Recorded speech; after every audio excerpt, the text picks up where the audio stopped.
네, 2021년 한국중독연구재단 중독심포지엄을 참여하고 계신 기빈 여러분 및 참여자 여러분께 진심으로 감사드립니다.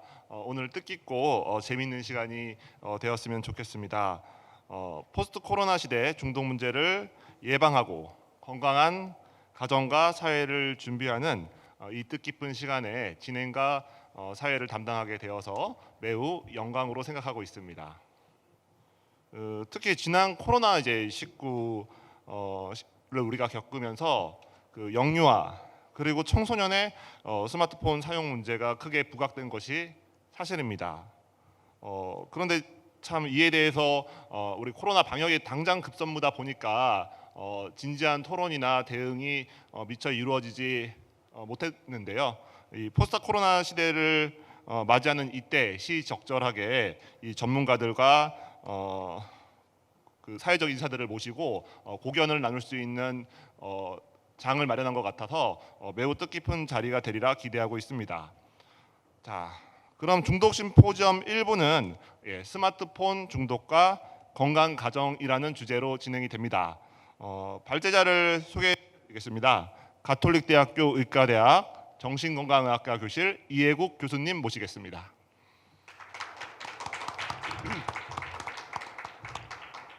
네, 바로 할까요? 네, 제가 가본 심포지엄 중에서 가장 화려하고 멋있는 축사를 연달아 들었습니다. 발제자를 부담스럽게 만드는 축사를 해주신 최용진 신부님께 좀 서운한 마음입니다. 정말 이 방역하느라고 너무 정신이 없었고 지금도 많이 없는 상황입니다. 사실 그러면서 사실은 저는 이렇게 생각을 해봅니다. 특히 이제 오늘 디지털 중독 과사용에 대해서 말씀을 드리겠지만 아이들한테 학교와 운동장과 뛰어노는 것은 제 기억에도 또 라떼라고 하실지 모르겠지만 쉬는 시간마다 나가서 축구하는 것이 불가능했다면 학교를 아마 자퇴했을 거라고 생각을 했을 정도인데 아이들이 지금 1년 반을 그렇게 살고 있는데 왜 누구 하나도 이 부분에 대해서 걱정하고 염려하고 대책을 만들지 않을까 그런 좀 안타까운 마음입니다. 오늘 발표를 좀 드리도록 하겠습니다. 코로나 팬데믹을 말씀드리지 않을 수 없죠. 이게 왜 도대체 스트레스인가? 감염병 자체가 일단 보이지 않고 또 죽을 수 있고 또 누구나 걸릴 수 있습니다. 그리고 사실은 감염병만 스트레스가 아니라 방역이 또 엄청난 스트레스죠. 걸리면 민폐, 낙인이 찍히고 비난을 받습니다. 그러다 보니까 엄청나게 스트레스가 될 수밖에 없는 거죠. 스트레스를 다시 한번 생각을 해보죠. 결국 스트레스는 제가 이제 병원에서도 환자분들한테 항상 이야기하는데요. 하고 싶은 걸 못하고 하기 싫은 걸 하는 게 사실 스트레스입니다. 나가서 뛰어놀고 싶은데 못 놀게 하고 마스크 쓰기 싫은데 마스크를 쓰게 하니까 이 자체가 이게 엄청난 스트레스죠. 그리고 당장 해서 재밌는 일들은 지금 다 못하게 되어 있죠. 하지만 또 당장은 너무 하기 싫지만 미래의 만족을 위해서, 미래 안전을 위해서 해야 되는 일들이 엄청나게 많아진 거죠. 결국은 나쁜 일에 대한 예금은 많아지고 좋은 일에 대한 기대가 줄 수밖에 없기 때문에 결과적으로 너무 큰 스트레스가 쌓일 수밖에 없죠. 자, 그러면 이 스트레스가 결국은 이제 사회적 거리두기를 하게 돼 있는데 이 사회적 거리두기라고 하는 게 결국은 서로 조심하고 또 불안해야 또 사회적 거리를 두고 피할 텐데요. 이러다 보니까 평상시 적절한 거리를 좁힘으로써 재밌고 즐거워하던 것들이 다 왜곡이 되게 되는 거죠. 결국은 뭔가 내 손 안에 있는 스마트 디지털 기기만을 통해서 기쁨을 추구하는 형태로 기쁨이 쏠릴 수밖에 없다라는 거죠. 그러다 보니 사실 제가 볼 때 엠번방이나 이런 사건들도 결국은 과도하게 디지털 사용으로 모든 기쁨의 자원들이 몰리면서 일어나는 일들이 아닌가라고 생각을 합니다. 자, 그러면 이러한 스트레스를 우리가 코로나 블루를 이야기합니다. 근데 의사인 제 입장에서 볼 때는 너무나 당연합니다. 우리가 이제 스트레스가 심하면 몸과 마음에서 소위 생존 반응이 나타나게 되는데요. 생존 반응을 3F라고 합니다. 프리즈, 파이트, 플라이트라고 하는데요. 프리즈가 죽은 척을 하는 건데요. 이게 일종의 코로나 블루라고 할 수 있죠. 근데 그 다음 단계 요즘에 분노를 이야기를 많이 합니다. 파이트, 싸우는 거죠. 스트레스를 맞서 싸우는 게 코로나 레드죠. 그 플라이트는 뭡니까? 스트레스를 피해서 도망가는 거거든요. 어디로 도망을 갑니까? 중독 세계로 도망을 갑니다. 그래서 저는 코로나 블랙이라고 오늘 좀 밀어보면 어떨까 싶습니다. 결국은 코로나 블랙이 중독이고 생존 반응 중에 가장 심하다고 하는 코로나 플라이트를 우리가 지금 하고 있다고 저는 생각을 합니다. 뭐 몇 가지 데이터들을 쭉 보면 결국은 최근에 불안 그리고 자살 생각, 우울하고 자살 생각이 엄청나게 늘어나고 있는데요. 이게 대부분 20대, 30대입니다. 놀기 좋아하는 20대, 30대 그리고 제대로 된 직업을 갖지 못하고 있는 20대, 30대에서 코로나 그 사회적 거리두기와 팬데믹의 장기화로 인한 경제적 박탈 뭐 이런 것들이 엄청나게 스트레스를 주고 있어서 저는 지금 불안은 줄어들고 있고 생활의 불편함은 좀 줄어들고 있지만 이렇게 늘어난 그 우울과 자살 사고가 중독 내지는 그 뭐 자살의 팬데믹으로 이어질 가능성에 대해서 우리가 지금부터 하려면 안 된다라고 생각을 합니다. 결국은 제가 멀어가지고 잘 안 보였어요. 예.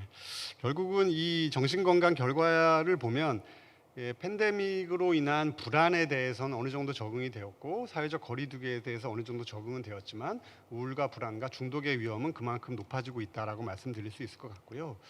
그 다음으로 소개해드릴 것은 그 작년에 조사했던 이제 코로나와 관련된 중독 행동이 늘어난다라고 하는 건데요. 이 부분들은 사실은 몇 번 소개가 돼서 뭐 넘어가도 될 것 같습니다. 스마트폰 사용이 늘을 수밖에 없었고요. 게다가 게임에 대한 빈도도 늘 수밖에 없었고, 더 중요한 거는 성인용 콘텐츠에 대해서도 늘어나고요. 그리고 도박 행동에 대해서도 늘어나고, 또 게임을 할 때 쓰는 돈이나 이런 것도 다 늘어나는데 문제는 정신 건강이 취약한 집단, 우울하고 불안하고 수면 문제가 있는 사람에서 뭐 게임이나 스마트폰이나 뭐 성인용 콘텐츠의 사용이 늘어나고 있다라는 겁니다. 결국은 그 사회적 공간을 좁히면서 우리는 되게 기뻐하고 재미있게 놀고 있었는데요. 사회적 거리를 두기 시작하니까 결국은 다들 집으로 돌아가야 되는 거죠. 근데 사실 우리는 집과 지역사회에 우리가 안심하고 놀 수 있는 곳이 없습니다. 결국은 일찍 퇴근하면 동네에서 낮술을 하죠. 왜냐하면 동네에서 별로 놀 공간이 없고요. 아이들한테 놀러 갈 시간을 주면 다들 PC방에 가서 게임을 합니다. 결국은 우리가 가족들끼리 서로 쿨하게 정서적으로 교감하고 같이 놀 수 있는 그러한 지역의 자원이나 문화가 형성되지 않은 상태에서 갑자기 다 집으로 돌아가야 되니까 결국은 각자의 디지털 공간에서 서로의 기쁨을 찾는 그러한 왜곡된 현상이 나타날 수밖에 없다는 것이죠. 자, 다음으로는 이제 온라인 수업과 청소년의 미디어 사용과 관련된 것인데요. 사실은 앞서 청소년의 미디어 사용이 늘어났다고 말씀드렸지만 사실 제가 제일 두려워하는 것은 과거처럼 뭐 SNS 중독이나 게임 중독의 문제보다는요.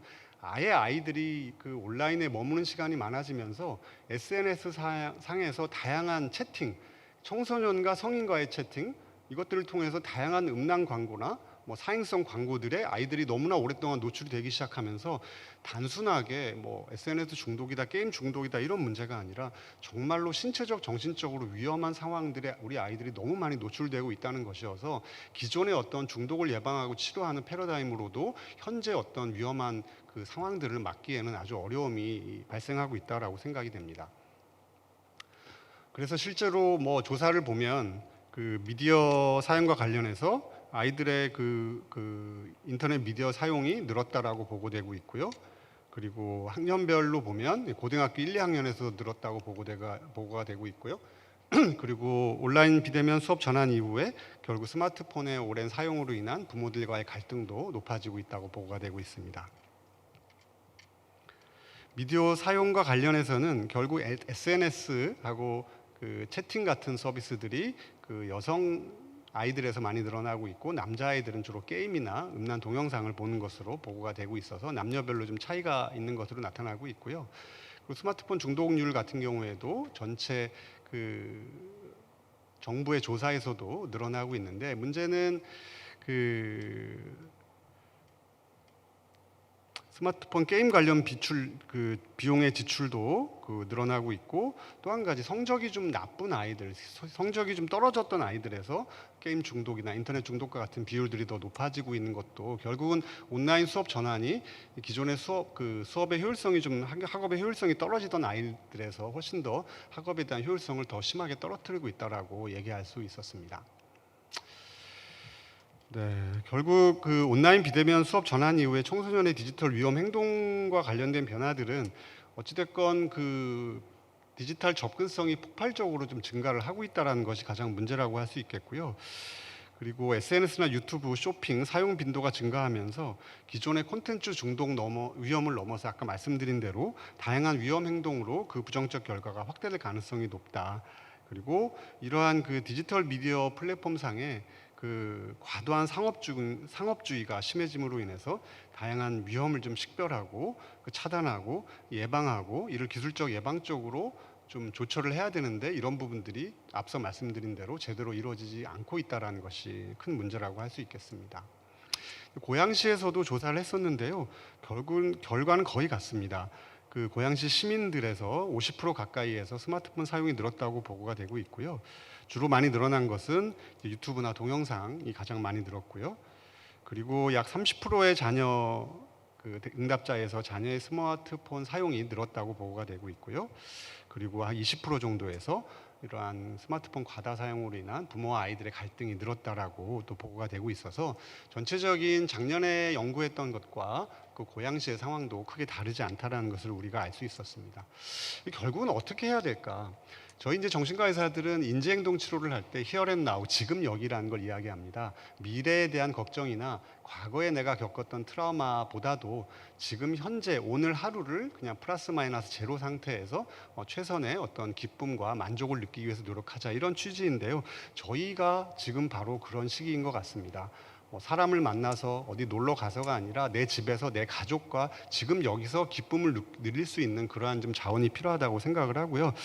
그거 관련해서 결국은 저는 가족도 좀 달라져야 된다고 생각합니다. 저는 지금까지 우리나라의 가족 관계는 성과주의 가족 관계라고 생각을 하는데요. 그게 뭐냐면 아빠는 돈을 잘 벌어야 되고 엄마는 살림을 잘해야 되고 아이들은 공부를 잘해야 되는 게 그런 기능을 되게 중시를 하는데, 그러니까 사실 그런 기능을 중시하는 관계는 가족끼리 떨어져 있을 때는 충분히 잘 기능을 하거든요. 근데 가족끼리 모여 있을 때는 서로 챙겨주고 배려해주고 감사하는 정서관계 중심으로 가족관계가 변해야 하는데, 이런 부분들이 저희가 준비되어 있고 교육되어 있지 않기 때문에 저는 앞으로의 우리 교회나 종교가 또 가져야 될 그런 일이라고도 생각을 합니다.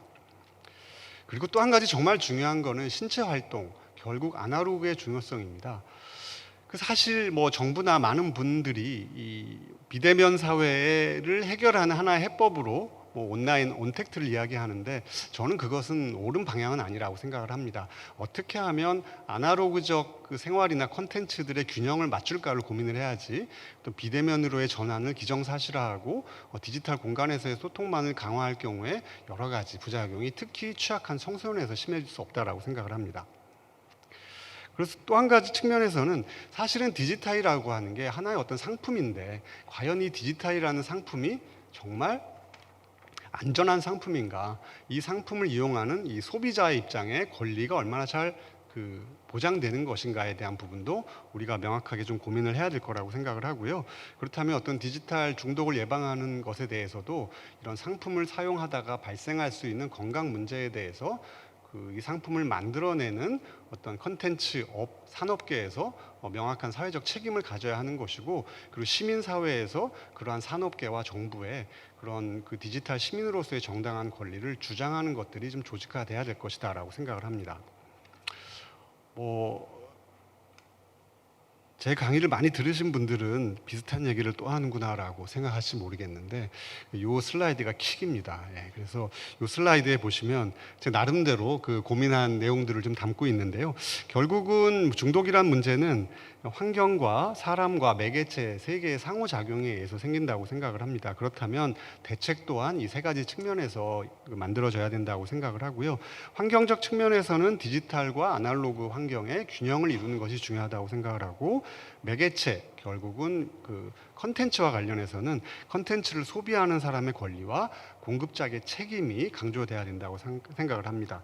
그리고 사람과 관련해서는 결국은 문제를 경험하는 사람들에게 이 문제를 덜 경험했다면 빨리 회복되도록 서비스가 제공이 돼야 되는데 엄연한 건강 문제이기 때문에 연구와 근거에 기반한 컨텐츠가 개발이 돼야 되고 이러한 서비스들이 누구나 다 쉽게 접근할 수 있도록 적절한 중독관리 통합지원센터와 같은 전달 체계가 잘 제공이 돼야 된다고 생각을 합니다. 이러한 영역별 접근의 예시로는 디지털 아날로그의 균형과 관련해서는 어떻게 보면 양질의 어떤 방과 후 프로그램들이 좀 이번 기회를 통해서 잘 만들어져야 된다고 생각을 하고요. 소비자 권리와 관련해서는 이러한 게임이든 무엇이든지 간에 이러한 디지털 상품의 사용과 관련된 권리가 보장이 돼야 된다고 생각을 하고 근거 기반 의학도 연구가 잘 이루어져야 되고 건강 서비스 전달 체계도 잘 이루어져야 된다고 생각을 합니다. 네, 마지막 주요 메시지를 말씀을 드리면 쭉 여태까지 말씀드렸던 내용입니다. 제가 볼 때는 어찌됐건 성인과 청소년에 맞는 세대에 맞는 접근이 중요하다고 생각을 하고요. 특히 청소년과 관련해서는 환경적인 접근, 즉 이 아이들이 무엇을 통해서 기쁨을 느낄 것인가에 대해서 어른들이 미리미리 고민하고 그 자원들을 마련해 주지 않으면 정말 이들의 암울한 미래가 5년, 10년 지나서 우리 사회에 정말로 큰 재앙으로 다가올 수 있다라고 감히 말씀드릴 수 있을 것 같습니다. 그래서 오늘의 이런 자리를 통해서 저희가 미래 세대를 잘 보호하는 의미의 좋은 그런 지혜를 마련할 수 있기를 기대합니다. 마치도록 하겠습니다.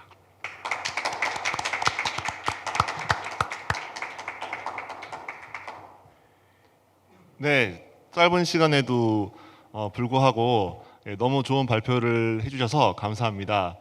이 레스토랑에 가면 식전 디저트가 이렇게 잘 나와버리면 이제 그만 토론을 멈추고 집에 가도 될 것 같은데요. 또 식전 음식이 또 좋은 식당들은 본 음식은 더 맛있고 깊이가 있더라고요.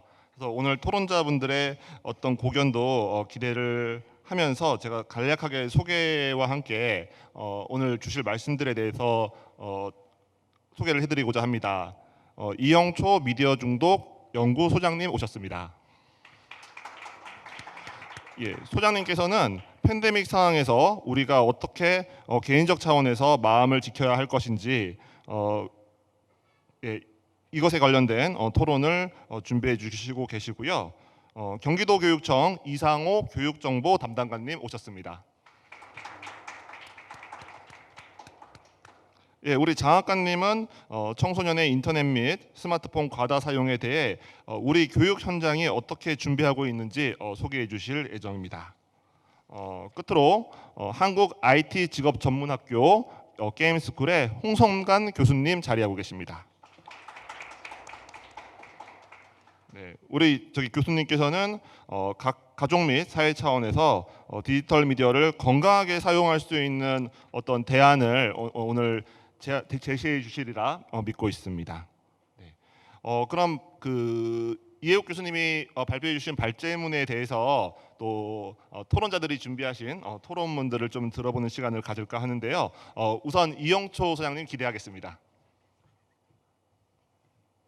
네, 안녕하세요. 지금부터 토론 시작하도록 하겠습니다.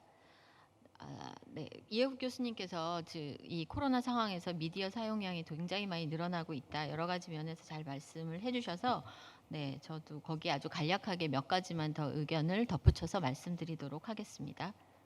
네, 슬기로운 미디어 생활이라고 제가 이름을 붙여봤고요.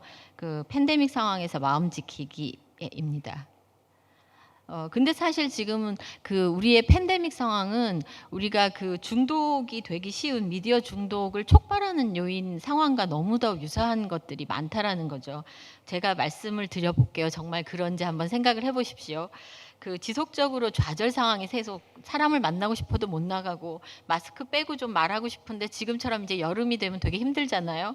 그러면서 스트레스 받는 일들이 반복해서 생기고 혼자 있는 시간, 거리두기 해야 되니까 혼자 있는 시간이 많아지고 불안하고 우울한 마음이 증가되고 가족들과 이렇게 어떤 관계에 어려움이 있고 아까 이혜욱 교수님 말씀해 주신 것처럼 가족들과 굉장히 이렇게 뭔가 친밀한 관계를 맺을 수 있는 것들 우리가 잘 모르는 모르는데 한 공간에 있어야 되잖아요. 그래서 사실은 이혼율이니 가족 갈등이니 이런 것들이 막 증가하고 있다라는 그런 상황이고요. 그러면서 친구는 만나고 싶은데 관계는 축소되고 또 부정적인 자기에 대한 지각들 이런 것들은 증가되는 상황은 우리가 뭔가 도피하고 싶은 상황인데 그때 바로 미디어에 빠지게 되는 상황, 이게 바로 코로나 상황과 미디어 중독이 촉발되는 상황과 거의 동급에 해당되는 상황이라는 것들을 말씀드릴 수 있을 것 같습니다. 앞에서 말씀드린 것처럼 특히 우리 유경촌 주교님께서 말씀하신 것처럼 그 작년 한 해 동안 그 스마트폰 과의존에 대한 통계를 이전에는 한국정보화진흥원이었는데 이제 이름이 조금 길어졌어요. 한국지능정보화 사회진흥원으로 이름이 좀 바뀌었는데 1년에 한 번씩 우리나라 그 스마트폰 사용하는 사람들을 만 가구 그래서 대략 3만여 명을 샘플을 조사를 이렇게 해요. 그랬더니 이제까지는 매해 한 1% 정도의 중독률의 증가였다면 작년 한 해 동안은 갑자기 3%가 증가됐고요. 그다음에 보시는 것처럼 아동, 청소년, 뭐 성인 60대 이상 이렇게 보셨을 때도 굉장히 많은 증가를 보이는데 특히 청소년의 증가율이 눈에 띄게 높다라는 것들을 보실 수가 있을 겁니다. 마찬가지로 초, 중, 고로 나눴을 때 우리나라에서 게임 중독, 인터넷 중독, 뭐 스마트폰 중독하면 늘 1등하는 그룹이 있어요. 그 친구들이 누구냐면 중학생들이에요. 그 중학생들이 보면 거의 아까 말씀하신 것처럼 청소년 거의 뭐 10명 중에 4명 정도는 스마트폰 진짜 많이 써서 하게 되는 그런 상황이거든요. 이런 통계치는 뭐 제가 사실은 말씀 안 드려도 많이들 아실 텐데요. 예, 이거는 이제 뭐 우리가 이 슬라이드는 그냥 넘어가도록 하겠습니다. 그럼 우리가 마음 지키기 위해서 어떻게 할 것인가라는 부분들인데 결국은 내가 우울하고 불안한 마음들에 대해서 감정을 수용해 줘야죠. 나만 우울한 게 아니라 딴 사람들도 지금 힘들어요. 그리고 내가 혼자 있으려고 하는 것보다는 우리나라 전체 가구의 거의 3분의 1 아니요. 가장 많은 가구가 1인 가구라고 얘기를 하더라고요. 거의 30%에 육박하던데 혼자 있는 게 꼭 좋은 건 아니거든요. 내가 못 만나더라도 전화를 하든 SNS를 하든 사람들과 뭔가 함께 하려고 소통하려고 애쓰시는 게 필요하고 규칙적인 생활, 집에 그냥 이렇게 내가 퍼져 있는 것이 아니라 집에 있으면서 규칙적인 어떤 생활을 하도록 내 나름대로의 어떤 사이클을 만드시는 게 중요하고 그래도 미디어랑은 내가 보고 싶은 걸 보긴 하지만 미디어 또한 뭐 학원을 가고 수업을 듣는 것처럼 일정한 시간을 정해놓고 하는 것들이 사실은 그 규칙적인 생활이 필요하고요. 그 다음에 나에게 주어진 여러 가지 상황, 우리가 흔히 상담을 할 때 인지행동 치료를 얘기를 하지만 주어진 상황에 대해서 어떤 의미를 부여해야 하느냐에 따라 긍정적인 재해석을 할 수 있는 그런 부분들이 중요합니다. 네. 그래서 뭐 자기결정성 이론이라는 게 이제 쉽게 말씀드리자면 내가 결정하면 내 안에서 내재적인 동기가 생겨서 그 행동은 지속할 수 있다라고 얘기를 하거든요. 그런데 이 연구자들이 얘기한 인간의 기본적인 동기에는 자기 스스로 하는 어떤 자율성과 유능성과 그다음 관계성이라는 게 되게 중요한데 제가 왜 이 슬라이드를 갖고 왔냐 하면 청소년을 한번 떠올려 보세요. 우리 아이들이 얼마나 자기 스스로 하고 있는 어떤 자율성과 관계성과 유능성이 만족스러운가. 근데 여기에 스마트폰을 딱 대비시켜 보시면 딱 돼요. 스마트폰 하고 있으면 내가 하고 있고 관계도 잘 맺고 있는 것 같고 유능감도 느끼거든요. 이렇게 도망갈 수 있다면 다르게 얘기를 해보자면 우리 아이가 과연 스마트폰을 통해서 어떤 욕구가 가장 만족되는가. 그건 다시 얘기를 하자면 현실에서는 그만큼의 욕구가 만족되지 않는다라는 얘기여서 그런 것들을 어떻게 도와줄 건가라는 걸 부모 입장에서 가정에서 한번 생각을 해보셨으면 좋겠습니다. 그래서 뭐 가정에서 기쁘고 유쾌한 에너지가 흐르도록 하시는 거 뭐 여러 가지 안에 있는 것들은 보시면 다 아실 만한 내용이고요. 또한 우리가 아까 칭찬이라는 부분들을 말씀을 하셨는데 칭찬이라는 건 결과론적인 칭찬이 아니라 과정적인 칭찬, 존재론적인 칭찬이 필요합니다. 네가 내 아들이어서 좋고 너랑 함께 식사할 수 있어서 좋은 거지 네가 1등해서 정말 좋고 수학을 100점 맞아서 좋은 건 꼭 아니거든요. 그러니까 그런 식의 가족 내 긍정적인 언어 습관들을 가지시는 것들이 중요하고요. 그 다음에 이제 뭐 우리가 굉장히 뭐 종교에서도 좀 강조하고 여러 가지 강조하지만 제가 생각하기에 인지행동 치료의 최고봉은 감사함이라고 생각해요. 내 상황이 아무리 어려워도 거기에 어떻게 긍정적인 재해석을 붙이느냐에 따라 우리가 감사함으로 받아들일 수 있는데 이 감사함은 우울증을 극복하고 우리의 어떤 여러 가지 스트레스로부터 일어날 수 있는 힘이라고 생각하기 때문에 제가 써드리는 그 자료 중에 이거를 꼭 한 번씩 읽어보셨으면 좋겠어요. 그것에도 그럼에도 감사, 그럴수록 감사, 그것까지 감사, 그러니까 감사. 이렇게 이 감사함이 생활화가 되셨으면 좋겠고요. 마지막으로 요거 말씀드리고 끝내겠습니다. 제가 생각하기에 건강한 미디어 사용 습관이라는 건 첫 번째도 두 번째도 가족 간의 친밀감이에요. 이거는 알코올 중독도 조현병 치료에도 우울증 치료에도 가장 기본이 되는 거거든요. 가족 간의 친밀감, 미디어 사용에 대해서 집집마다 교육이나 규칙이 필요한 거고요. 그다음에 우리가 스트레스가 많아지면 당연히 중독하고 연결됩니다. 스트레스 관리하는 거, 레질리언스의 개념들 많이 아실 텐데 회복 탄력성이죠. 다르게 얘기하자면 오뚜기 정신이에요. 쓰러져 있지 않고 스트레스 받으면 그냥 쓰러져 있지 않고 거기서부터 반드시 일어날 수 있는 힘을 키우는 거, 회복 탄력성에는 운동을 하는 거, 감사함을 갖는 거 이런 것들이 함께 있습니다. 그다음에 또 하나는 아이들을 어려서부터 미디어를 사용하게 되면 잘 사용할 수 있지 않을까라고 부모님이 착각을 하시는데 결코 그렇지 않습니다. 어렸을 때는 여러 가지 다양한 여가 활동을 통해서 미디어 사용하는 건 일정한 자기 통제력이 학습된 이후에 줘도 충분히 늦지 않거든요. 그래서 아이들이 다양한 여가 중에 미디어를 사용하는 것도 n분의 1이 돼야지 미디어 사용이 1분의 1이 돼버리면 안 되거든요. 그래서 다양한 여가 활동을 할 수 있도록 해주시는 거 이런 것들 뭐 이해국 교수님께서 좋은 말씀 해주셨는데요. 제가 말씀드리는 거 여기 약간 더 첨부해서 여기까지 하겠습니다. 감사합니다. 네, 너무 짧은 시간을 들여서 죄송하고 저희 재단에서 나중에 2시간짜리 특강을 한번 부탁해야겠다 이런 결심을 하게 됩니다. 대학에 계신 교수님 얘기 들었고 상담센터 소장님 얘기 들었으니 우리 한국 IT 직업전문학교 홍성관 교수님 입장이 굉장히 궁금해지는데요. 고견 부탁드립니다.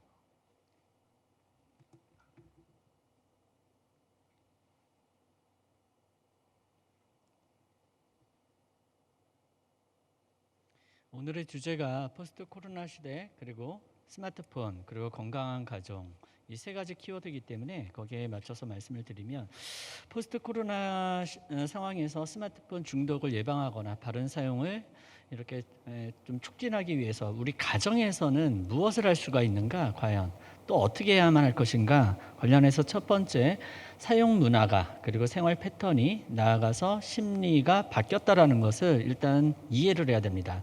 사회의 1차 공간이 가정이죠. 근데 이 가정 내에서 스마트폰이라는 공통점은 있는데 스마트폰을 중심으로 해서 세대 간의 사용 문화 격차가 그 어느 때보다 심해지고 있습니다. 화면에서 보시는 것처럼 지금 알파 세대인 우리 유아동 꼬꼬마 어린이들 스마트폰 중에서 유튜브에 목숨을 걸어요. 유튜브를 보고 유튜브로 공부를 하고 유튜브로 정보를 쌓고 성장을 하죠. 그리고 스마트폰을 조작하지 않습니다. 말을 걸어요. 커뮤니케이션을 해요. 빅스비 오늘 날씨는 어때? 근데 그 끝점에 있는 우리 부모 세대니 스마트폰보다는 삐삐 그리고 워크맨 이런 것들이 익숙해져 있는 이 부모님들이 그러한 알파 세대나 Z 세대의 자녀들을 바라보셨을 때는 똑같이 스마트폰을 들고 있지만 그 사용 수준이 너무 차이가 나기 때문에 주로 상대방의 그러한 사용 문화를 잘 이해하지 못했을 때의 훈육 방법은 주로 스무드 다운, 통제 중심으로 가요. 여튼하지 마. 그러면 또 우리 자녀들이 저항을 하죠. 카운터하기, 내 거라고. 그러다 보니까 이러한 사용 문화가 달라졌다라는 것을 일단은 서로 간에 이해를 하는 것이 매우 중요합니다. 그리고 두 번째는 생활 방식이 코로나19로 완전히 바뀌었어요. 아까 전에 계속 나왔었지만 뉴 노멀의 시대입니다. 스마트폰을 중심으로 디지털 트랜스포메이션이 이루어졌어요. 그래서 이제 모든 생활이 언택트, 즉 그리고 5인치 화면 안에서 즉 온라인 컨택트, 온택트 생활이 일상화가 됐습니다. 빨리 지금 그러한 삶이 도래가 되었죠. 그래서 나온 신조어들 집콕, 방구석, 스마트폰, 랜선 라이프.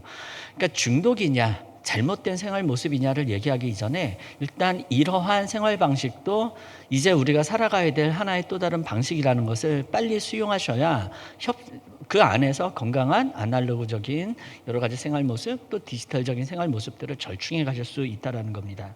또 나아가서 이러한 것들을 가정 내에서 먼저 얘기를 하고 소통을 하려고 하는데 안 되는 이유가 있어요.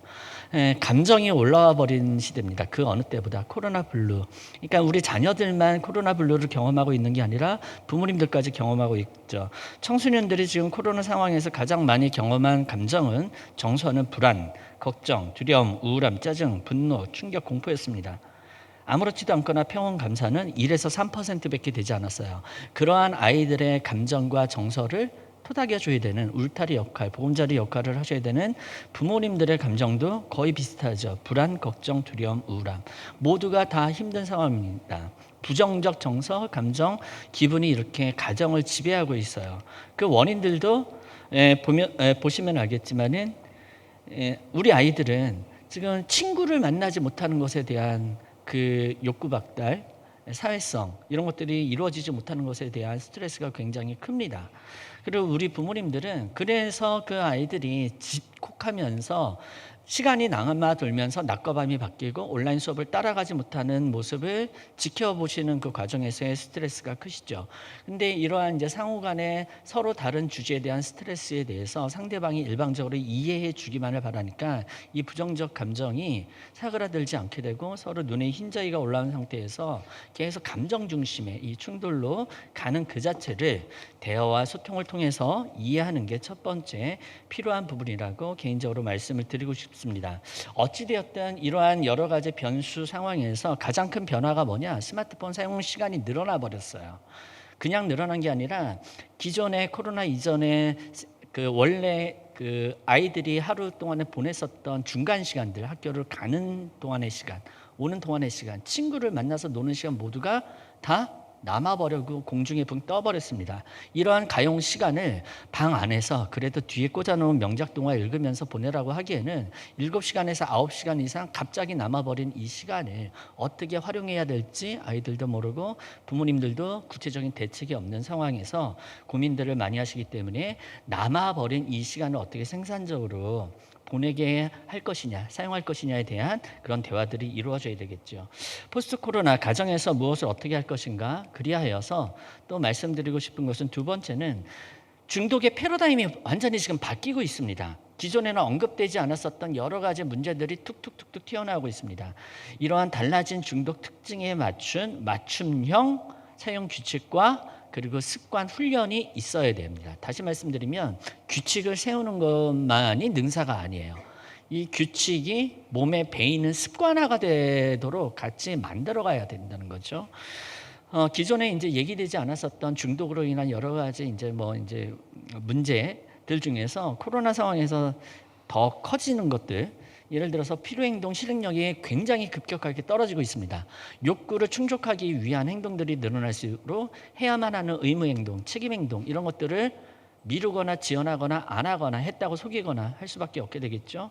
자기를 조절하거나 조금 있다가 숙제 다 하고 스마트폰 해야지 하는 이런 만족 지연 능력도 굉장히 많이 떨어져 버렸습니다. 코로나 상황에서 스마트폰을 합법적으로 쓸 수밖에 없는 명분이 만들어졌거든요. 온라인 수업. 또한 생각하는 님 이게 지금 굉장히 많이 떨어집니다. 아까 전에 이국 교수님 말씀해 주신 게 아주 중요한 의미가 있는데 어떤 것들은 아날로그적으로 반드시 유지해야만 하는 것들이 있습니다. 이런 메타인지 능력 발달 인간의 오감각을 활용해 가지고 이런 것들이 골고루 발달이 되어야 되는데 지금 스낵컬처 그리고 유튜브 영상 이 보여지는 이러한 이제 콘텐츠 소비에 익숙해져 있기 때문에 내가 생각하는 것들에 대해서 인식하거나 그것을 독해하거나 스스로 판단할 수 있는 힘이 굉장히 많이 떨어지고 있습니다. 초등학교 1학년 어린이의 지금 평균 집중 시간이 15분을 못 넘는다고 하죠. 이 15분은 유튜브 평균 그 재생할 때의 그 설계 법칙하고 맞아 떨어집니다. 거기다가 문해율도 기하급수적으로 떨어지고 있죠. 문맹률이 가장 낮은 나라. 그런데 아이러니하게도 문해율도 낮은 나라가 되면서 이게 교사와 학생들 간의 학습 격차 또 이제 여러 가지 교육 체계에 있어서의 문제들로 확장이 되고 있습니다. 이러한 새로운 중독의 유형 그리고 나아가서 생활 속에서 개인이 경험하는 이러한 문제뿐만이 아니라 주사용 콘텐츠 안에 스며들고 있는 중독의 요인들도 지금 급격하게 바뀌고 있다는 거죠. 예를 들면 게임은 코로나 상황에서 좋은 모습들도 보여줬습니다. 그런데 더 중요한 거 그러한 좋은 모습들 이면에 안 좋은 모습들도 굉장히 커졌죠. 그 대표적인 게 유료 확률형 아이템, 즉 사행행위를 촉발하는 이 사행장치가 과도하게 들어가 있는 문제들이 아주 좀 커져 버렸어요. 그래서 결국은 금년에 이것이 이제 이슈화가 되고 강제 법안이 만들어져야 된다. 이런 얘기까지 나오고 있죠. 즉 뭐냐? 게임을 하는데 예전에는 시간을 메모했어요. 시간을 메모하게 되면은 그 시간이 아까워서라도 게임을 못 지웁니다. 그래서 예전에 게임 중독의 모형은 대부분 머리에 떡이 져가지고 학교를 안 가고 밤새 게임하는 모습, 이 시간 매물 중심으로 얘기를 했는데 지금은 재화 매물로 더 강력해졌습니다. 자기의 원래 계획이 없었던 돈이 충동적으로 투입이 됐을 때는 게임에서 더 못 빠져나와요. 왜?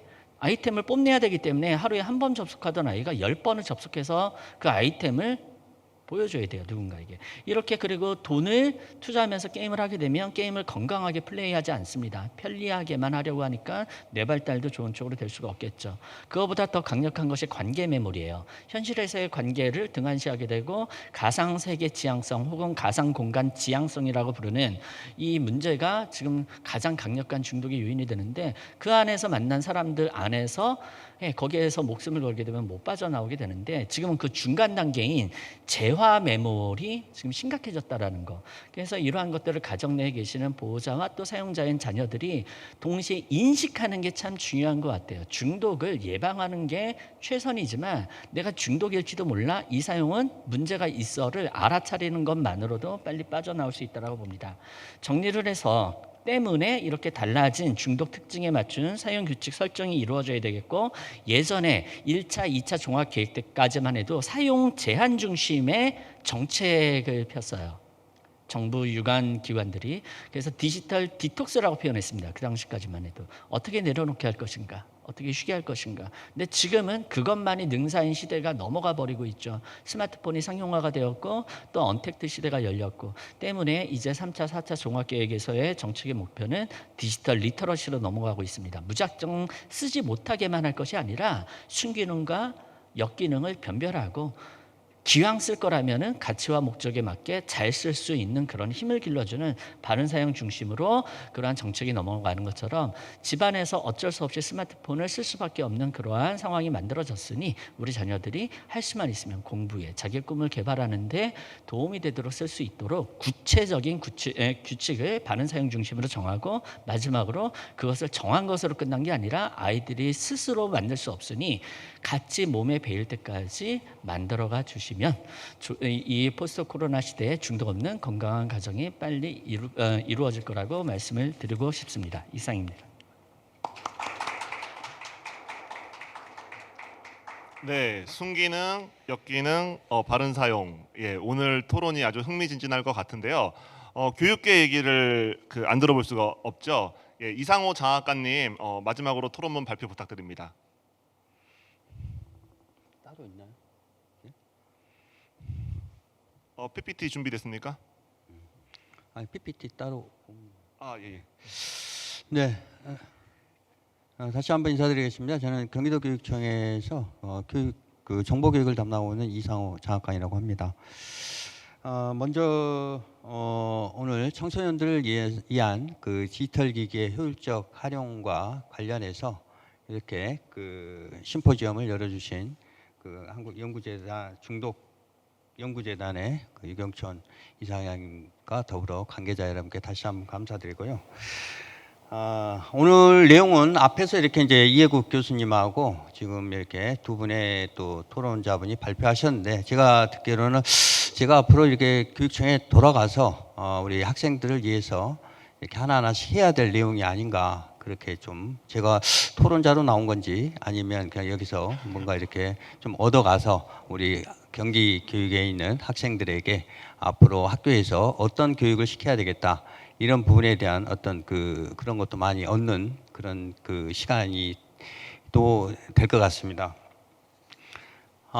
지금 뭐 스마트폰 관련해서 뭐 여러 가지 얘기가 많이 나오는데요. 저도 한편으로 고민이 많습니다. 저희 부서에서 하고 있는 것이 이제 지금 원격 수업이 되면서 전면 모든 교실에 올해 6월 말 이제 얼마 안 남았죠. 6월 말까지 모든 교실에 무선 AP가 다 설치가 됩니다. 이 무선 AP가 설치가 된다는 것은 뭐 기본적으로 뭐 태블릿을 이용할 수도 있지만 기본적으로 핸드폰을 이용해서 모든 수업 활용도 가능하다는 부분인데 아까 이제 이 스마트폰의 어떤 활용 아까 뭐 중학교는 굉장히 많은 학생들이 주의 위험군에 있다라고 이렇게 이제 통계적으로도 나와 있고 그러는데 한편으로 걱정이 되면서도 우리가 앞으로 미래 교육으로 나가면서 한편으로는 이걸 얼마만큼 잘 슬기롭게 이렇게 조절해서 교육과 그다음에 이렇게 스마트폰 가우전이 되지 않도록 해줄 것인가, 이런 어떤 고민이 한번 더 들게 만드는 그런 시간인 것 같습니다. 우선은 그 이해국 교수님의 어떤 이제 그 이렇게 쭉 발표해 놓은 내용에 대해서 제 관점에서 보니까요, 이 팬데믹 시대에 여러 가지 이런 그 국민 정신 건강 실태 파악과 사회적 거리두기로 인한 감정 균형의 공백 및 정서적 어려움 발생과 사회적 관계 단절, 가족의 사적 공간의 협소 및 지역사회 자원의 부족으로 인한 디지털 공간에서의 활동 증가, 게임 가다, 스마트폰, 인터넷 사용가 다다, 도박 증가, 성인용 콘텐츠 증가에 대한 다양한 내용들을 가지고 이 문제점에 대해서 이렇게 고민해 주신 부분에 대해서 상당히 감사하게 생각을 하고요. 특히 그 코로나 팬데믹으로 인해서 학생들의 인터넷 사용, 스마트폰 과유전에 대한 문제점과 예방 관리에 대한 내용은 최근에 학교 원격 수업과 연계하여 학생들이 많이 접하게 되는 인터넷 및 스마트폰 사용에 대한 문제점 및 예방과 관련된 내용을 다른 부분으로서 아주 시의적절하다고 이제 생각이 됩니다.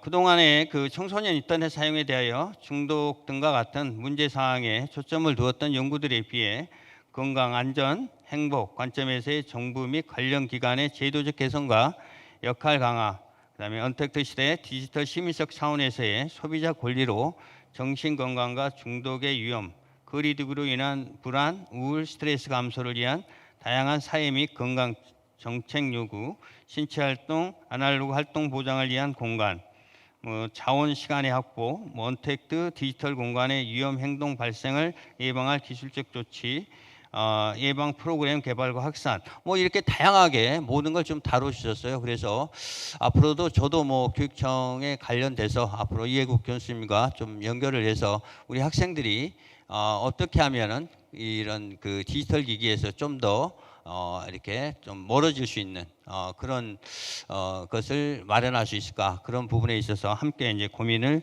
해 보고자 합니다. 이와 같이 이제 이 발제문과 관련해서는 이제 이렇게 그 제 관점에서 한번 아주 이렇게 살펴본 내용이고요. 더 중요한 것은 이제 현재 우리 교육청에서 하고 있는 내용에 대해서 잠시 한번 소개를 해드리고 그 부분과 관련해서 이따가 추가적인 토의하고 관련해서 계속 진행을 이렇게 하도록 하겠습니다. 일단은 이제 저희가 지금 경기도 교육청 입장에서 하고 있는 것은 과거부터 지금 꽤 이게 법제화가 돼 있는 사항입니다. 그래서 모든 학교에서 이제 학년 초에 정보통신윤리 교육에 대한 어떤 기본 계획을 모든 학교가 다 수립하도록 돼 있습니다. 그리고 기본적으로 이제 여러 가지 창의적 체험 활동이라든가 이런 부분에 교육 실수로도 반영이 될 수 있도록 되어 있고요. 그 다음에 약간 이제 법적인 부분에 있어서 유치원이라든가 이런 데는 매년 1회, 그 다음에 초중고는 6개월에 한 번은 무조건 그 인터넷 스마트폰 과의존 예방 교육을 실시하도록 하고 있습니다. 그래서 지금 이제 상반기 때에서 저희가 직접적으로 하는 것은 아니고요. 여기 보면 이제 경기도에도 보면 경기 남부에 그 경기 남부하고 북부에 그 스마트 심 센터라고 있습니다. 거기하고 연계를 해서 오늘부터 지금 시작을 했습니다. 오늘부터 시작을 해서 총 그 한 달 정도 해서 저희가 한 그 경기도 교육청 산하에 초중고 학교가 한 2,400여 개 됩니다. 그래서 그 2,400개 학교가 선택적으로 한 달 동안에 쭉 이렇게 실시간 지금 이런 유튜브 강의처럼 시작을 하면 학교가 선택적으로 들을 수 있게끔 지금 오늘부터 시작을 하고 있습니다. 그 다음에 이제 경기도 평생교육학습관과 협력을 해서 학부모 대상 프로그램도 개발을 하고 있고, 그 다음에 이제 교원 대상 스마트폰 원격 연수도 운영을 하고 있고, 그 다음에 이제 뭐든지 학교에 보면 이제 관리직이라고 하시는 교장 선생님의 어떤 마인드 향상을 위해서 그런 교육도 계획을 하고 있는 형태입니다. 제가 요거 이제 요런 토론 오늘 6월 9일자에 있다고 그래서 뭐 이렇게 토론문을 보내달라고 해서 보내고 나니까 그 저희가 여성가족부에서 매년 4월에 보면 이제 전체 그 초등학교 4학년, 그 중학교 1학년, 그다음에 고등학교 1학년, 그래서 전환학년이라고 합니다. 전환학년기의 학생들의 어떤 스마트폰, 인터넷, 과의존 이런 관련해서 매년 조사를 합니다. 그래서 그게 이제 5월 달인가요? 5월 23일자인가 요때 이제 발표가 돼서 뭐 그 언론상에 다 들어서 알고는 계실 겁니다. 뭐 매년 저래서 올해만 특별히 이게 심한가 그랬대. 그 전에 봐도 매년 이게 발표될 때마다 뭐 어느 정도의 그런 그 스마트폰이나 그 인터넷 과의존은 상태는 있습니다. 특히 올해가 약간 이제 인터넷 원격 수업이라든가 이런 부분에 있어서 그랬는지 인터넷이 상당히 늘었고 스마트폰은 이제 작년 대비해서 약간 이제 줄은 감이 있는데 그 조사 대상 학생이 좀 줄었던 부분 때문에 그런 것이 원인일 수도 있는데요. 어쨌든 이런 부분들이 상당히 많이 현재로서 우리가 우려할 정도로 지금 진행되고 있고 점차 좀 늘어나고 있는 추세이기는 한 것 같습니다. 이게 이제 교육부가 이제 9월 9월자 2학기 때부터는 이제 전면 등교가 뭐 진행이 되고 그렇게 되면 아무래도 이제 학생들이 집에 있는 시간보다는 학교에 오는 시간이 많아져서 그런 부분과 관련해서는 약간 그 줄어들기는 하겠지만 아까도 말씀드렸지만 저희가 그 각 학교에 지금 AP라고 해서 무선 인터넷입니다. 무선 인터넷이 돼 있는데 우리가 원격 수업 때문에 시설을 해놨는데 모든 학교가 지금 태블릿 PC가 넉넉하게 뭐 1인 1기가 되질 않습니다. 그러다 보니까 학생들의 어떤 이 휴대폰도 어떻게 보면 좋은 교육적인 어떤 기기임에는 틀림없지만 이런 이 스마트폰이 갖고 있는 여러 가지 또 다른 기능 때문에 상당히 좀 사용하기가 좀 어려운 부분도 있지만 어쨌든 이런 것들을 학교에서 적절하게 좀 잘 활용을 해서 우리 스마트폰과 관련된 부분들이 이렇게 여기서 얘기하는 어떤 중독에 대한 위험보다는 교육적인 어떤 도구로서 잘 활용이 될 수 있도록 저도 이제 좀 많은 노력을 해야 될 거라고 생각이 됩니다. 뭐 이상 토론을 마치겠습니다. 감사합니다. 네, 스마트폰 중독 없는 건강 가정에 대해서 이야기를 하고 있습니다. 본격적인 토론에 들어갈 건데요. 우선 이해국 교수님한테 좀 질문을 던지고 싶은데 사실 저 같은 중년 남자도 요새 스마트폰 때문에 목도 아프고 허리도 아플 정도로 좀 과의존을 하고 있는데 이 포커스가 청소년들한테 맞춰지는 것 같습니다. 그래서 청소년들이 정말 중독에 취약한 것이 맞는지를 이제 첫 번째로 묻고 싶고 또 질문이 또 있습니다. 그 사실 매체는 뭐 다양하게 있어 왔고 뭐 컴퓨터도 있었고 뭐 책도 있고 뭐 텔레비도 있고 다양한 매체가 있는데 유독 스마트폰에 대해서 이 중독을 그 전문가들이 화두로 던지는 뭐 그런 취약성이나 그런 특성이 있으면 좀 말씀 좀 해주십시오. 네, 질문 감사합니다. 너무 당연한 답변일 것 같은데요. 청소년들이 유독 취약하냐? 뭐 거꾸로 얘기하면 하종훈 센터장님은 이제 나이가 드셔서 해도 별로 변하지 않는다는 거예요. 네, 중독에 지금 빠지면 뭐 저희가 뭐 수가 있겠습니까? 근데 이제 아이들 같은 경우는 이제 뇌가 계속 발달하는 과정에 있기 때문에 그래도 가능성이 있다. 이 아이들이 그러니까 20살, 23살의 출발점까지 간다고 하는데 결국 뇌가 20세 전후까지 계속 전두엽이 성숙하기 때문에 기본적으로 15세부터 20세 사이에 충동성이 높을 수밖에 없는데 이때 결국은 그 기쁨 뇌를 무엇으로 자극해 주느냐에 따라서 이 아이의 전두엽이 잘 성숙하는데 이 시기에 과하게 자극적이고 중독적인 것에 이제 기쁨 뇌를 사용하게 되면 그만큼 중독에 빠져서 20세, 25세 때 제대로 된 출발점에 설 수 없다라는 거거든요. 그래서 센터장님은 이미 이제 끝났고 아이들은 아직 기회가 있기 때문에 그래서 사실 아이들이 중요하다는 뭐 농담 같은 진담이고요. 그리고 사실은 왜 디지털이냐? 뭐 홍성관 교수님 말씀하셨지만 이게 결국은 접근성과 익명성 몇 가지 특징에서 그 아이들의 그 특히 그 뭔가 순간적으로 이렇게 쭉 빨려들듯이 그 추구하려고 하는 그러니까 위험 회피적 욕구 그리고 어떤 자극 추구적 욕구가 동시에 만족되는 그런 특성들이 있어서 그래서 사실은 더 무섭고 뭐 제한이 없잖아요. 시간 제한도 없고 장소 제한도 없고 이런 것들이 그래서 사실은 어렵기도 하고 한편으로는 또 생활 속에서 어떤 대책을 찾아야 되는 이유이기도 한 것 같습니다. 네, 그 제 뇌는 이미 굳어버렸기 때문에 예, 그 청소년들의 뇌를 좀 걱정하는 걸로 예, 이해하겠습니다. 그 이영초 소장님한테 좀 질문을 하고 싶은데 그 상담가 입장에서 이 지켜보신 이 청소년들이 또 과사용되거나 중독이 이제 되는 원인과 환경, 특히 이제 코로나 시대에 좀 그런 것들이 발견이 되시는지 좀 묻고 싶고요. 아까 이제 이런 상황에서 정서나 이제 마음을 지킬 수 있는 방법을 좀 화두로 던져주시려고 했는데 시간이 조금 짧았던 것 같아서 좀 그 부분을 좀 포커스를 둬서 좀 더 듣고 싶습니다. 좀 부탁드리겠습니다. 네, 감사합니다. 질문해 주셔서요. 결국은 아이들이 정말 손가락을 다치지 않는 아이 빼놓고는 지금 스마트폰이나 인터넷을 다 사용하죠. 그러면 그 모든 아이들이 청소년들이 다 그러면 우리가 과의존이거나 염려스러운 사용을 하냐? 꼭 그렇진 않거든요. 그래서 연구의 데이터들을 보면 결국은 이제 그 환경적인 특성과 개인적인 특성 두 가지로 나눠볼 수 있는데 청소년의 큰 환경적인 특성은 학교 환경과 가족 환경이거든요. 그래서 부모님 입장에서 보셔서 우리 아이가 학교 환경이 만족스러울까? 학교 환경이라면 결국은 성적이라는 부분들하고 선생님하고 관계, 친구하고 관계는 어떤가? 또 하나는 가정 환경에서는 부모 자녀 관계가 얼마나 만족스러운가라는 부분들이잖아요.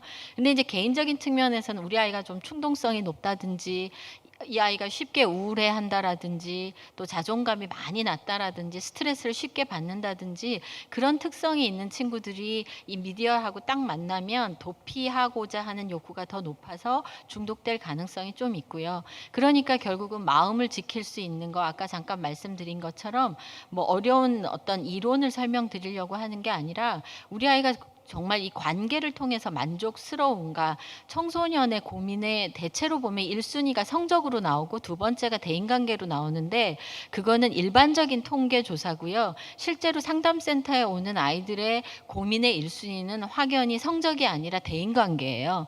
결국은 친구를 사귀는 게 어렵다라는 얘기거든요.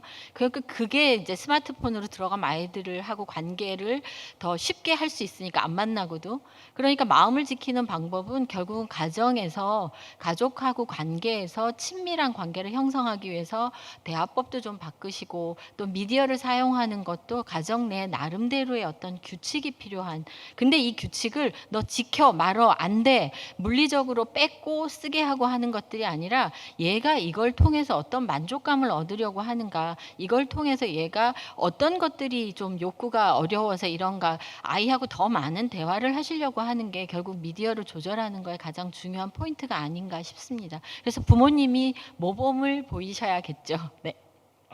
예, 모범을 보이겠습니다.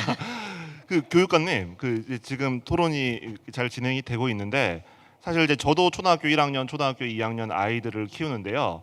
평시에 뭐 저 같은 경우에는 뭐 영유아 때는 이제 스마트폰을 최대한 안 쓰게 하려고 노력을 했고 초등학교 저학년 때도 이제 활동 위주로 또 애들 이제 교우 관계 이제 위주로 교육이나 어떤 이런 것들을 가르치려고 노력을 했는데 코로나가 생겨 버려서요. 공교육에서 벌써 이제 스마트폰 줌으로 수업을 이제 진행을 하고 있고 뭐 사실 사교육 영역도 마찬가지더라고요. 이제 스마트폰을 통한 아이들의 교육이 초등학교 저학년인 저희 아이들도 너무 익숙해져 버린 것이 현실인데 그 교육관님이 보시기에 이제 그런 어떤 우리가 어쩔 수 없는 상황에서 사용했던 이 미디어가 문제를 지금 실제로 야기하고 있는 것은 맞는 것인지 만약에 발견된 문제가 있다면 교육계는 어떤 아까 잠깐 말씀해 주셨긴 하셨는데 어떤 대안이나 프로그램, 정책을 좀 가지고 계신지 궁금합니다. 뭐 저는 이제 경도교육청 장학관이고요. 뭐 그러니까 이제 혹시 오해할까 봐서 먼저 말씀드렸고, 뭐 포괄적인 차원에서 이제 좀 말씀을 드린다면 원래가 이제 뭐 여기 계신 분도 알 겁니다. 학교가 전에 권익위원회에서 스마트폰을 학교에 가면 저도 작년 재작년까지는 이제 현직에 이제 학교에 학교장으로 있었기 때문에요. 보면 이제 핸드폰을 어떻게 할 거냐, 얘들이 오면 거둬야 될 거냐, 말해야 될 거냐 이런 것 때문에 상당히 고민이 많습니다. 근데 대부분의 이제 선생님들은 어쨌든 현재까지 그 수업에 좀 방해가 되니까 걷자. 뭐 해서 저 이제 이렇게 전체 다수의 의견이 이제 그렇게 뭐 학생들의 의견은 이제 반영이 좀 안 된 게 사실이었고요. 아직도 이제 그런 부분에 대한 그 논란이 많습니다.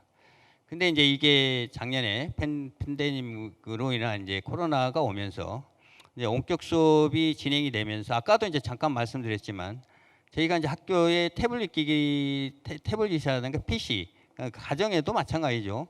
원래는 뭐 각 자녀가 셋이다 그러면 세 대의 뭐 컴퓨터가 있었던 건 아니니까 갑자기 이제 그런 것들이 되면서 이 부분에 대한 원격 수업을 그럼 어떻게 할 거냐. 그래서 이제 태블릿이 있는 경우는 하겠지만 없는 경우에는 기본적으로 이제 핸드폰을 이용을 하게 된 거죠.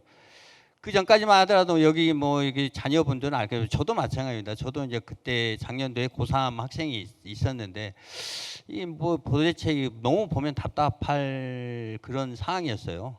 이 뭐 공부를 하는 건지 아니면 정말 부모님들 입장에서 보면 전에는 학교에 집에 없으니까 학교에 가서 열심히 하겠지 그런 기대감이 있었지만 막상 이제 집에서 함께 있어 보다 보니까 상당히 답답했던 부분은 사실이었던 것 같습니다. 그래서 이런 부분과 관련해서 어쨌든 작년도에 상당히 뭐 올해도 마찬가지입니다만은 어쨌든 이런 부분이 되면서 저희가 이렇게 되면서 이제 학생들의 어떤 이제 중독 범위가 늘어나고 이 부분과 관련해서 이제 지금 교육 관련해서 어쨌든 대책이라든가 이런 부분이 조금 진행이 돼야 되는데요. 뭐 조금 나중에 좀 구체적인 부분은 다음 질문 때 좀 겸해서 다시 한번 말씀을 드리도록 하겠습니다. 그럼 이제 홍성환 교수님, 네. 결국 오늘 이제 토론을 들어보면 뭐 이제 스마트폰이 호환 마마보다 무서우니까 없애버리자 이렇게 지금 이야기가 전개되는 것은 아닌 것 같고요. 스마트폰 유용하다, 긍정적인 면 많다. 하지만 어떤 과사용했을 때 이제 부정적인 면도 있다. 그래서 결국은 모두 다 긍정적인 면은 늘려나가고 이제 부정적인 면은 관리하자로 이제 귀결되는 것 같습니다. 근데 실제로 이제 저도 아까 초등학교 저학년 애들을 키운다고 말씀을 드렸는데 이 부모 입장에서 특히 아이들하고 생활하는 엄마 입장에서 그런 것들을 조절하고 좋은 면들을 만 이게 부각시키기에는 역부족인 경우가 굉장히 많죠. 그래서 사실 심지어 이제 아이들하고의 갈등도 생기고 부모 자체도 이 스마트폰을 어떻게 사용하게 해줄 것인가 혼돈에 휩싸이는 게 지금 우리 어머니들 우리 지금 현실인 것 같은데요. 이것에 대해서 홍성관 교수님이 좀 고견을 주시면 좋을 것 같습니다만. 예, 뭐 작년 이전까지 부모님들이 그 스마트폰 관련한 자녀에 대해서 가지고 계시는 고민들이 이 코로나 상황으로 좀 많이 바뀐 게 공부하고 직결이 좀 많이 됐죠. 그래서 이제 온라인 수업 듣는다고 믿고 사줬더니 배신을 그래가지고 이제 이게 가장 큰 문제라서 첫 번째는 뭐냐면은 이제 실제적으로 지금 코로나로 우리의 삶이 바뀌었어요. 그리고 공부 패턴도 바뀌고 공부해야 되는 그 태도들도 달라졌습니다. 혼자 해내야 돼요. 자기주도 학습 능력을 필요로 합니다.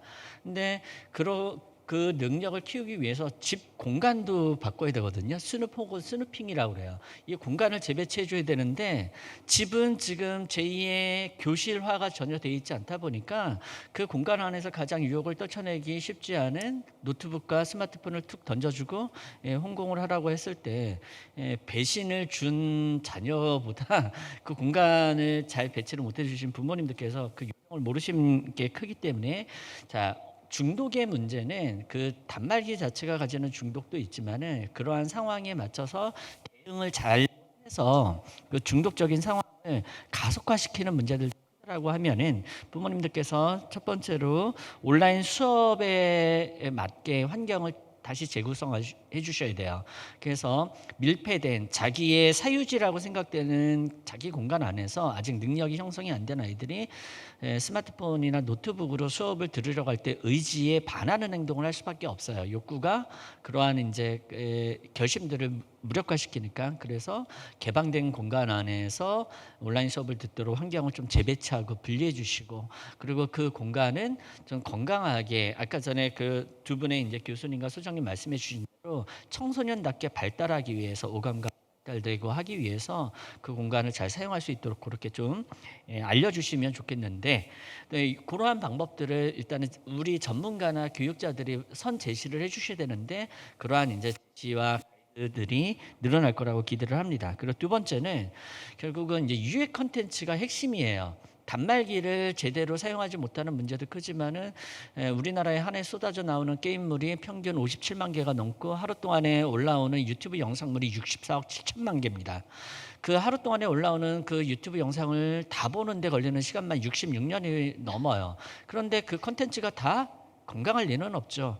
그러니까 좋은 것들도 많아지지만 안 좋은 것들은 더 많아질 수밖에 없어요. 그에 대한 증거로 아까 전에 이영철 소장님 표를 보여주셨지만 스마트폰 과의전 위험률 수직 상승을 했는데 동반 상승한 두 가지가 있습니다. 온라인 도박 그리고 사이버 폭력. 이게 다 수직 상승을 했어요. 유해 컨텐츠, 랜덤 채팅부터 해서. 그래서 이런 것들은 아이들은 스스로 그런 것을 유해하다라고 지금 성찰할 만한 성숙한 수준이 안 됐기 때문에 보호자가 청소년 스스로가 자기 결정권, 이 스마트폰을 주인답게 쓰고자 하는 그러한 결정권을 무시하자는 건 아니지만 아이들을 보호해줘야 되는 그 의무가 더 크다라고 봐요. 그래서 그런 것들을 좀 조정을 해주시고 걸러주시는 게 중요한데 거기에는 이제 조건에 따르죠. 구체성. 무엇을 어떻게 걸러줄 것인가. 그래서 우리 이제 전문가들이 그러한 이러한 컨텐츠들은 걸러주세요. 이렇게 좀 막아주세요라고 하는 것을 부모님들께서 그 정보를 좀 빠르게 캐치하셔가지고 자녀들에게 적용을 하신다면 이래 부정적인 면이 어쩔 수 없이 커질 수밖에 없는 상황에서 가정 내에서 그 부정적인 면이 좀 폭발하지 않을 수 있도록 최대한 억제해 주실 수 있지 않을까 말씀을 드리고 싶습니다. 네, 좋은 말씀입니다. 그 이해욱 교수님, 오늘 이상호 장학관님께서 이해욱 교수님하고 소통하고 반영해 주신다고 해서 저희 오늘 심포지엄의 목적이 소정의 목적이 반은 이루어진 것 같은데요. 조금 더 좀 듣고 싶습니다. 이해욱 교수님께서 이게 이제 결국 사회 국가적 차원에서의 이 스마트폰 중독에 대한 좀 정책이 뭔가 있어야 되지 않을까. 교육계에서 교육 정책이 있어야 되지 않을까 하는 생각을 하게 되는데 오늘 좀 멋있게 한번 재원해 주시면 감사하겠습니다. 질문 안 하기로 해놓고선 또 이게 그러니까 중독으로 가는 아이들은 이제 일부가 있을 건데요.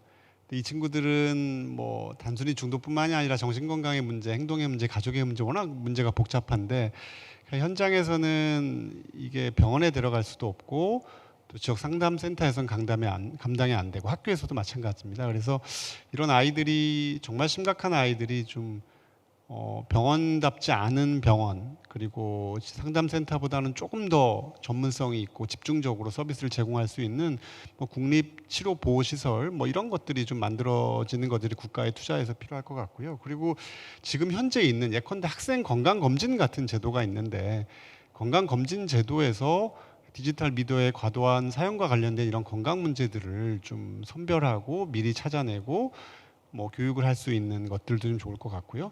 그리고 말씀하셨던 여러 가지 현재 하고 있는 교육에 좀 정신건강 전문가들이 좀 적극적으로 참여해서 어떤 뇌의 발달이나 이런 좀 다양한 시각들이 좀 제시될 수 있는 것들은 당장에도 할 수 있는 것들이기 때문에 그런 좀 최근에 나오는 다양한 연구 결과들이 교육 현장 정보와 관련된 규범 교육 현장에 좀 반영될 수 있도록 하는 것들을 꼭 부탁드리고 싶습니다.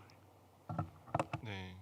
장학관님 혹시 교육계에서 요청을 하시면 저희가 이제 정신과사들 학회도 있고 여러 가지 이런 토론회장이 있습니다. 그래서 교육계에 좋은 아이디어를 많이 드리고 지원을 많이 하도록 할 테니까요. 오늘 이해욱 교수님하고 명함 꼭 교환하고 기가해 주셨으면 좋겠습니다. 예, 이영초 우리 소장님은 실제로 상담센터도 운영하시고 상담을 많이 진행하시는 것으로 알고 있는데요. 그러면 우리 내담자들한테 이 스마트폰 중독 이걸 예방하고 극복하려면은 어떻게 해라. 오늘 시청하시는 분들 중에 학부형도 있고 학생들도 있을 텐데 좀 직접적으로 좀 조언 한 번 더 청해 드릴 수 있을까요? 네, 감사합니다.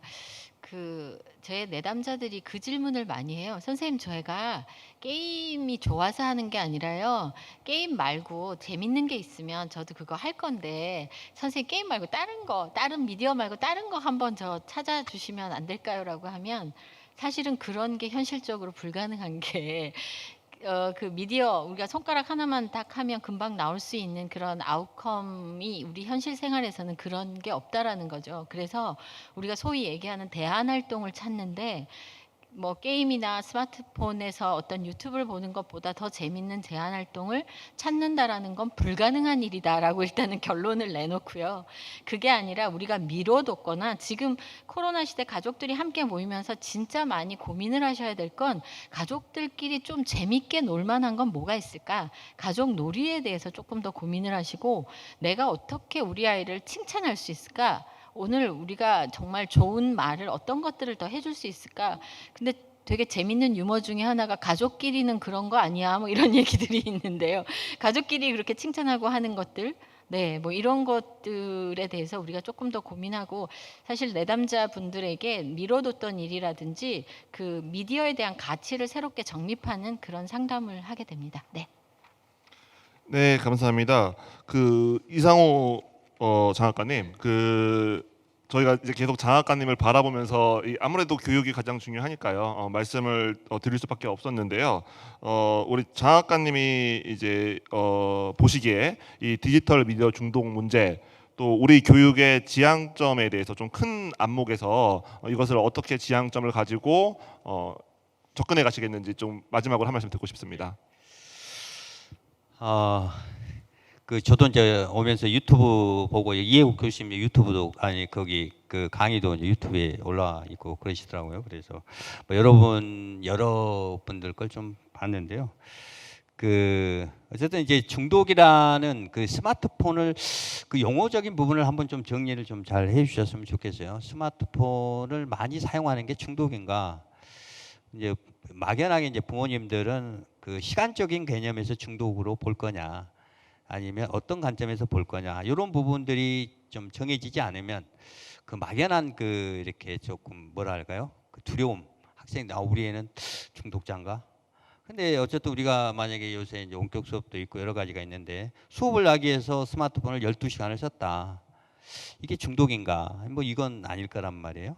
근데 어떤 특정한 부분 게임을 하기 위해서 아니면 뭐 우리가 이제 스마트폰 할 때 뭐 현저성, 뭐 조절 실패 뭐 문제적 행동 뭐 이런 것들이 이제 나타났을 때 어쨌든 우리가 중독이란 말을 쓸 수 있다고 저도 보는데 이런 부분과 관련해서 그래서 이제 요새 여성가족부라든가 이런 부분에 있어서도 가의존 뭐 이렇게 이제 용어를 많이 쓰더라고요. 그래서 이런 부분에 대한 것들이 한번 이제 정리가 좀 될 필요가 있을 것 같고요.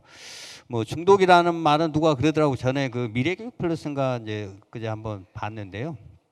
그 어떤 놀이문화 연구소장님이 그 얘기를 하시더라고요. 그래서 참 저도 그거에 대해서는 공감을 합니다. 이게 중독이 뭐냐? 스마트폰 중독이냐 아니냐? 그러면 얘들은 다 중독이 아니라고 한다고 합니다. 뭐 옆에 애는 나보다 더 하는데 그 애는 중독이 아니야. 그러면 중독의 정의를 어떻게 볼 거냐? 그러니까 중독을 할 때 네가 그러면 한 3주 동안 예를 들어서 뭐 이렇게 그 스마트폰을 안 쓸 수 있느냐라고 해서 만약에 그걸 이렇게 견뎌낸다면 그 학생은 뭐 하루에 10시간 뭐 넘게 써도 중독이 아니다 이렇게 하더라고요. 그래서 우리가 이제 그런 효율적으로 활용하는 것과 그다음에 중독의 그 구분을 좀 우리 여기 이제 이렇게 이해국 교수님이라든가 이런 중독에 있는 부분들이 좀 잘해서 학교 현장성에 좀 이렇게 알려주시면 그런 부분을 좀 효과적으로 이건 중독 무조건 많이 쓴다고 중독은 아니야 이런 부분에 대해서 한번 좀 더 이렇게 교육에 좀 의미가 있지 않을까 그렇습니다. 마지막으로 이제 이와 같은 이제 어쨌든 우리가 미래 교육이라고 어느 날 찾아온 미래 교육이라고 해서요. 미래 교육의 뭐 본질은 그 교육입니다. 뭐 어쨌든 뭐 인터넷, 스마트폰이 됐든 태블릿이 됐든 뭐 온라인 수업이 됐든 그건 다 수단이에요. 우리가 교육을 잘 하기 위한 하나의 가치로서 이제는 뭐 사용해야 될 수밖에 없는 그런 위치에 와 있는 거고 뭐 저야 태어났을 때 뭐 전등도 없었지만 얘들은 태어났을자마자 뭐 휴대폰부터 봤던 학생들입니다. 그래서 우리가 뭐 디지털 네이티브 세대라고도 하죠. 그에 걸맞는 어떻든 우리가 교육은 뭘까 함께 고민하고 중독 없는 세상 만들기 위해서 함께 이렇게 꾸준하게 같이 가서 저희가 경기도 교육의 학생들은 좀 효율적인 이런 그 교육이 이루어졌으면 하는 바람입니다. 예, 감사합니다. 네, 감사합니다. 그 홍성관 교수님, 네. 이게 이제 저희가 이제 토론을 쭉 진행하고 있는데 결국 건강한 가정, 건강한 사회, 그리고 스마트폰 사용이 공존할 수 있다는 것으로, 예, 하지만 그게 공짜로 되는 것은 아니고 어떠한 여러 노력이 필요하다는 것으로 이제 기결되는 것 같습니다. 그래서 홍성관 교수님이 어떤 노력이 좀 구체적으로 좀 필요한지 마지막으로 코멘트해 주시면 좋을 것 같습니다. 뭐 정부나 유관부처가 해야 되는 노력, 우리 학습인들 아니면 교육자가 해야 되는 노력들이 있는데, 지금 오늘 이제 건강한 가정이 이제 키워드라고 할 때 우리 가정 내에서 각 구성원이 그리고 이제 개인이 해야 될 노력으로만 말씀을 드리면, 시대가 바뀌었기 때문에 그 시대가 요구하는 새로운 힘을 스스로가 기르실 필요가 있어요. 이것을 조금 전문적인 용어로 디지털 시민성 혹은 디지털 시민 역량이라고 합니다. 그러니까 지금 시대가 바뀌었고 그 시대를 살아가기 위해 필요한 기술들, 새로운 기술들을 요구하고 있단 말이죠. 그래서 디지털 리터러시 역량을 스스로 이제 강화를 하거나 또 이제 자녀를 훈육할 때 훈육의 새로운 주제로 그런 것들을 좀 길러주시는 게 매우 중요하다라는 거죠. 스마트폰의 지금 성능은 매일같이 좋아지고 있습니다. 게임의 퀄리티 점점 갈수록 뛰어나져요. 유튜브 영상 아주 수준이 높아지고 있습니다. 그런데 그 수준을 사용자가 못 따라간다면 결과는 뻔하죠. 과의존. 네, 그러니까 그 설계 전략, 그 사용 전략에 그대로 그냥 빨려 들어갈 수밖에 없어요. 그러니까 능동적으로 그것을 컨트롤할 수 있는 힘이 필요하기 때문에, 그래서 이것을 좀 전문적인 용어로 리터러시 역량이라고 할 때 지금 어떠한 컨텐츠들을 어떤 식으로 사용해야 될 것인가, 무엇이 좋고 안 좋은 것인가 변별하고, 그리고 기왕이면 이게 나에게 어떻게 도움이 될 수가 있는가, 나아가서 내가 만나는 사람들과 더 좋게 지내기 위해서 어떻게 내가 활용할 수 있는가 등등을 고민하고 그것을 같이 나누는 그런 일련의 이제 힘들을 리터러시 역량이라고 그래요. 이런 것들을 키우는 것이 굉장히 중요하고, 아이들 특히 아까 전에 그 소장님 말씀하셨지만 그 유아동과 청소년의 과의존 위험률이 가장 많이 수직 상승할 수밖에 없어요. 예, 우리는 이제 좀 그 사회적 경험을 통해 가지고 스스로 좀 그런 힘들이 있다면, 아이들은 그런 성경험들이 없다 보니까, 그래서 이러한 경험들을 힘을 길러주는 그 훈육의 주제로 좀 활용하실 필요가 있겠고, 마지막으로 다시 한번 말씀드리면 이 세대 간의 장벽이 그 어느 때보다 심해지고 있기 때문에 이게 모르게 되면은 교육은 단순해져요. 훈육은 내가 게임을 몰라, 유튜브의 알고리즘을 몰라, 그렇게 됐을 때는 하지 마라, 적당히 해라. 근데 그거는 효과가 없거든요. 그래서 이런 세대 간의 장벽을 최소화하기 위해서 우리 부모님들께서 자녀들의 이 사용 문화를 불편하지 않은 시선으로 좀 이렇게 같이 소통하시기 위해서 같이 들여다보시고 좀 같이 알아가시는 것도 매우 중요하지 않을까, 그 두 가지를 말씀드리고 싶습니다. 아, 네. 큰 도움이 되는 말씀 감사합니다. 그 이상으로 스마트폰 중독과 건강 가정을 주제로 진행된 중독 심포지엄 1부가 어느 정도 마무리가 되었는데요. 제가 이 오늘 그 토론회를 또 준비하면서 기획하면서 사실 스마트폰 중독 뭐 적당히 사용하고 조심합시다 이상 가는 깊이 있는 이야기가 뭐가 나오겠는가 싶었는데, 오늘 이 뭐 발제문, 토론문 또 대화를 조금 이제 들어보다 보니까 굉장히 생각했던 것보다 깊이 있고 중요한 대화들이 많이 오고 가는 것 같습니다. 이 1시간짜리 심포지엄으로 해결될 문제가 아니라 하루를 꼬박 잡고 아니면 2박 3일, 우리 토론자 발제자 5사람이 아니라 우리 사회 모두가 함께 머리를 맞대고 가야 되지 않을까 하는 생각이 불현듯 들었습니다. 그래서 오늘 사실 저희는 느낌표를 던지고 싶었는데 물음표로 대체할까 합니다. 이대로 괜찮은가? 우리는 어떻게 다음을 준비해야 되는가에 대해서 본격적으로 논의를 하는 화두를 오늘 던진 것으로 만족하겠습니다. 그리고 아까 우리 이용초 소장님 어떤 비롯해서 약속드렸듯이 저희가 더 깊이 있는 더 어떤 진중한 이런 대화의 장을 마련해 가도록 노력하고 심포지엄도 2부, 3부 계속 준비하도록 하겠습니다. 네, 담당자들의 얼굴이 사색이 되고 있습니다. 네. 예, 저희가 2부로는 비대면 시대의 바른 음주 문화를 준비하고 있습니다. 잠시 진행 시간 갖고 2부 하겠습니다. 1부 함께해 주신 발제자 토론자들께